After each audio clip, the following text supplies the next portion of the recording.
ഞാൻ Subrahmanyan master mathematics and science ക്ലബിൻ്റെ സാരഥിയാണ്. Mobile number 8139062370.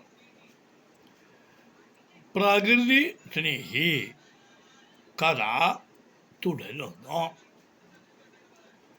പ്രഭാകര വർമ്മയുടെയും രാധികയുടെയും ഏക മകനാണ് വിമൽ കുമാർ. പ്രഭാകര വർമ്മ ഒരു പ്രകൃതി സ്നേഹി ആയിരുന്നു.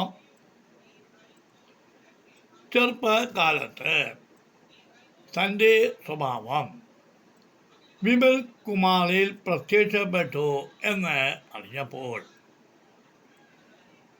വിമൽ കുമാറിനെ പല സന്ദർഭങ്ങളിലും ഗ്രാമാന്തരങ്ങളിൽ കൊണ്ടുപോയി ആ ഗ്രാമീണ സൗന്ദര്യം എന്നും ആസ്വദിച്ചിരുന്നു.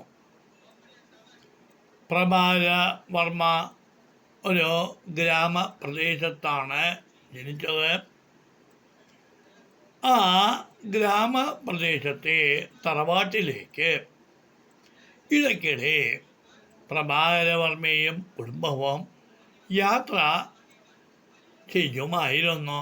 അങ്ങനെ വിമൽ കുമാറിൻ്റെ മനസ്സിൽ പ്രകൃതിയോടുള്ള അകൈമമായ ആ താല്പര്യം കുട്ടിക്കാലത്ത് തന്നെ ഉണ്ടാവുകയും അത് തുടർന്നുകൊണ്ട് പോവുകയും ചെയ്തു.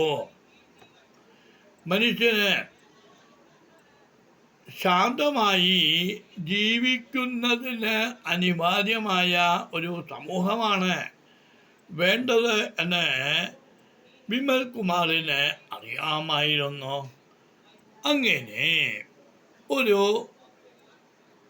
ദിവസം പ്രഭാകര വർമ്മയും രാധികയും വിമൽ കുമാറും സ്വന്തം തറവാട്ടിൽ എത്തിയപ്പോൾ പ്രഭാകര വർമ്മയുടെ അകന്ന ബന്ധു ആയ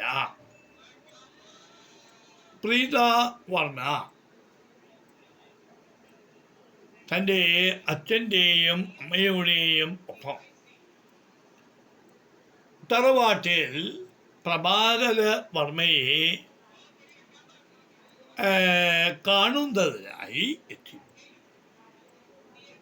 പ്രീത വർമ്മ ഒരു സംഗീതജ്ഞയാണ്.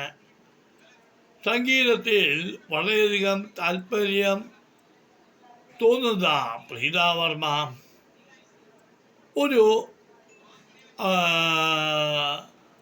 വരവിന്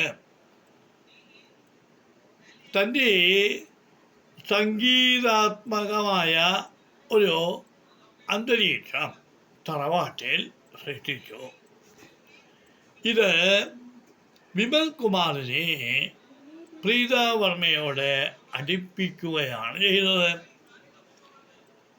വിമൽ കുമാറിനാണെങ്കിൽ പ്രകൃതി സ്നേഹവും പ്രീത വർമ്മയ്ക്കാണെങ്കിൽ സംഗീതത്തോടുള്ള അഭിരുചിയും, ഇത് രണ്ടും ചേർന്ന് കഴിഞ്ഞാൽ ഒരു സുഖസുന്ദരമായ ഒരു കുടുംബജീവിതം ഉണ്ടാക്കാമെന്ന് അറിയാതെ തന്നെ വിമൽ കുമാർ മനസ്സിൽ കണക്ക് കൂട്ടി. വിമൽ കുമാറിൻ്റെ മനസ്സ് അറിഞ്ഞ പ്രഭാകര വർമ്മ പ്രീത വർമ്മയുടെ അച്ഛനും അമ്മയുമായി സംസാരിച്ച് അവർ തമ്മിൽ ഒന്നിക്കുന്നതിനെ കുറിച്ച് ആലോചിക്കാതെ ഇരുന്നില്ല. പ്രീത വർമ്മയ്ക്കും അവരുടെ അച്ഛനും അമ്മയ്ക്കും ഈ ഒരു ബന്ധത്തിന് താല്പര്യം ഉണ്ടായിരുന്നു. ഇത് പ്രഭാകര വർമ്മ വിമൽ കുമാറിനോട് അലക്ഷ്യമായി ചോദിച്ചു. പ്രീത വർമ്മയെ ഇഷ്ടമാണോ എന്ന് ചോദിച്ചപ്പോൾ